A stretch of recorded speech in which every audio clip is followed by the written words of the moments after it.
All right, so we've spoken a lot about the negatives of the injuries, but we can also talk about another positive, which is the appointment of Andre Berta as Mm. Arsenal's new sporting director. That's been confirmed well ahead of the opening of the summer, which is a crucial and very good news as well. He's got a lot on his in tray this summer, Andre Berta. Obviously, we've spoken recently about the contract talks that would need to be taking place, but Arsenal look like certainly up for a new striker, new number six, most likely a new left winger, maybe a new goalkeeper as well this summer. So he's got a lot of items on his agenda. But for you, what is his number one priority, Andre Berta? Oh, that's tough, isn't it? I don't know how you could sort of put one with more importance than the other, but obviously the summer is huge for Arsenal transfer wise, but the contract renewal issue is absolutely huge as well because of the players that we're talking about when it comes to contract renewals. They're so integral to this team and this project and everything that so I think it is very hard to put one with more importance than the other. So he's just going to be an incredibly busy man. That's why Arsenal brought him in. That's why they're paying him the big bucks. And he's going to have to resolve it. But yeah, there's no doubt, and he's got to hit the ground running. That's why I'm really happy they've done this now. We've got it confirmed. Like you said, it's well before the summer transfer window opens, so he can sort of take hold of the stuff that Arsenal have already prepared for the summer and try and get it over the line.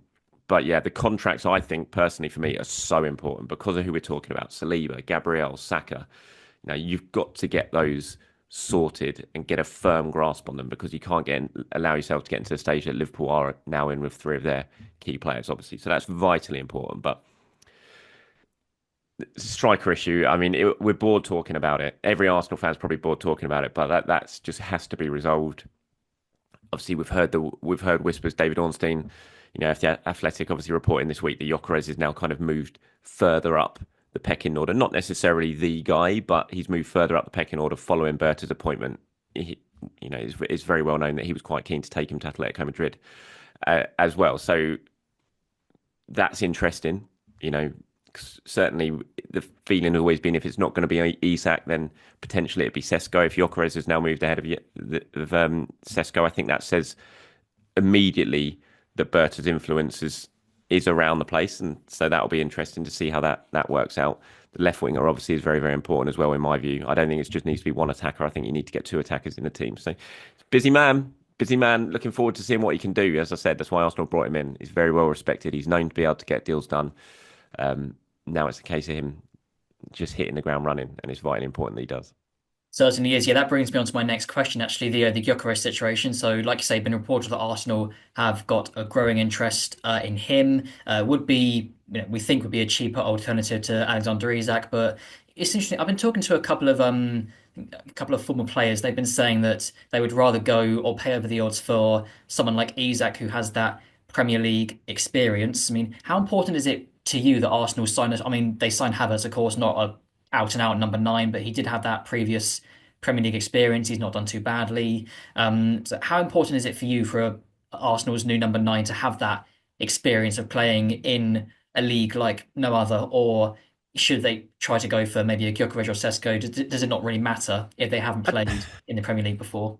I don't think it really matters. Isak hadn't played in the Premier League before Newcastle signed him, had he? So, yes, it took him a little bit of time. But I think if you sign in Gyökeres, you're signing a more experienced player, someone who's played in England before. Anyway, not the Premier League, but has played in England before, so knows full well how physical it can be and all of that. So I don't think it's absolutely essential. Look, they're not going to be able to sign Isak. I just don't see a way it's a realistic thing. Newcastle aren't going to sell. And I know you said there are people saying I'll pay over the odds, but if you're talking paying over the odds, you're talking basically 150 million pounds. That's not just over the odds. That's basically your entire budget gone on one player. Arsenal have to sign a midfielder. They have to, in my view, sign another attacker as well, a left-sided option. You talked about the goalkeeper there. So if you're shelling out basically your entire budget on one player in the summer, which is what it would have to be just to get Newcastle to have a conversation, I just don't see that is realistic at all in my view. And Gyökeres, I have to say, it's been top of my list for a while. I was having this conversation the other day about Šeško or Gyökeres, and I wouldn't be disappointed with Šeško. I think if Arsenal sign him, fine, great, it's a real talent. I think Gyökeres is more ready-made. I think if you're signing Gyökeres, you're bringing him in to really sort of hit the ground running. He's not really a developmental striker like Šeško would be.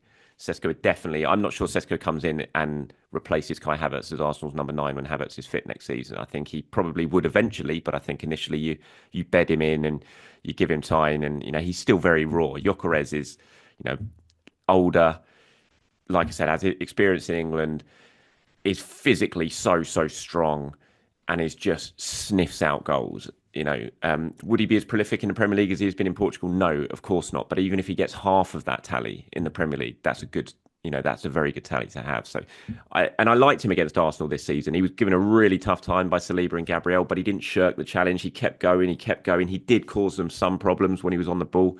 Soon as I think Gabriel went off in that game and Kivior went on, Gyökeres bullied him in that sort of 15, 20 minutes he was on the pitch. And I thought he had something about him in that game. I was impressed by him. So I think it'd be a really exciting addition if Arsenal were to sign him. We're a long way from that yet, obviously, but if he was the guy that they put all their sort of eggs in their basket and went for him and they got him, I think that would be an exciting addition.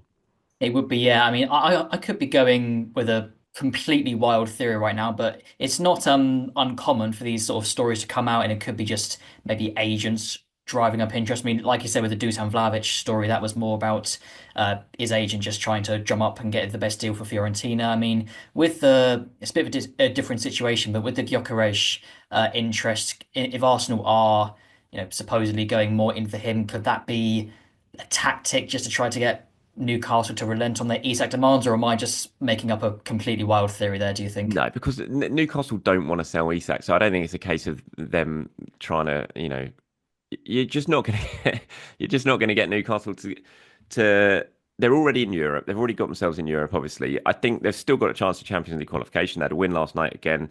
It's going to be tight, but they're still in with a chance of that. And especially if they get Champions League football, I mean, they will just laugh at anyone who even comes to the table for Isak. So it's just not going to happen for me. So I don't think there's any sort of tactics involved in it. I think it is interesting that the Gyökeres stuff has sort of come up now because Arsenal have looked at Gyökeres before. The interest has been there, but it's been kind of fleeting while Arteta's been at the helm, and there's always been sort of Šeško's been there. I mean, we know Arteta's dream is Isak 100%. If he could just click his fingers and sign a striker, it would definitely be Alexander Isak.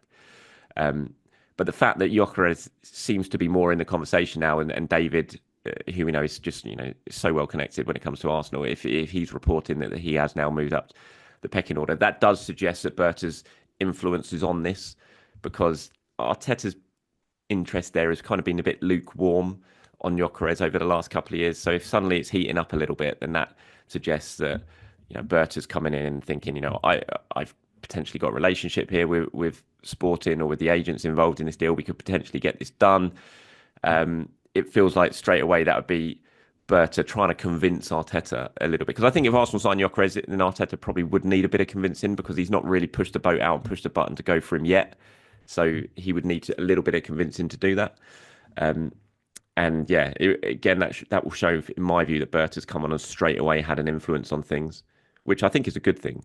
Because you want different voices involved in these conversations. It can't just be the manager, not the way that modern football's run now. So I think it'd be a good thing if Berta immediately comes in and shows a little bit of influence in these dealings.